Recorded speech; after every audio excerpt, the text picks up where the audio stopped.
Shots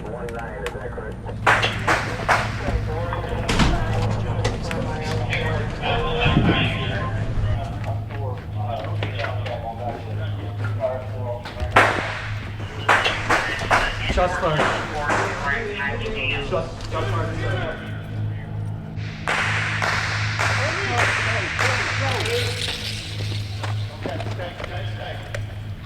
So we had public safety agencies from across the county that came in, and in a joint effort with Bellermine University, we performed an active shooter scenario drill. We had a couple different aspects that we wanted to work through.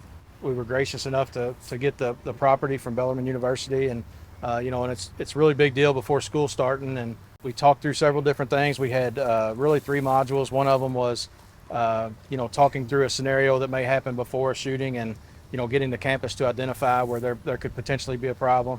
And then we actually had the scenario, and then we also went through a module where we did family reunification and family assistance, and had groups from private and public sectors come in up from all over the county and talk through that. I think it's very important for us to be able to work hand in hand with fire and EMS.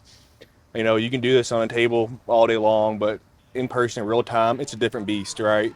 So I'm very grateful that y'all gave us the opportunity to come in here and continue to allow us to improve. Yes, sir, come on. You're not just sitting around talking about it. You're actually doing it, and it's very realistic. For the people that were entering the building, they heard gunfire. We had simulated gunfire inside the building. 48 victims that were actually had moulage, been put on them, so they looked very realistic. So not only for the police that were going in to take care of the perpetrator, but for fire and EMS that were coming in behind them and actually taking care of those victims, they had to act on the wound that they saw. So, they had to triage, and then they transported the patients away from there across campus. So it was very realistic to put them through that. Bellermine obviously never wants to be in a situation like we practice today, but we understand it happens around universities across the nation.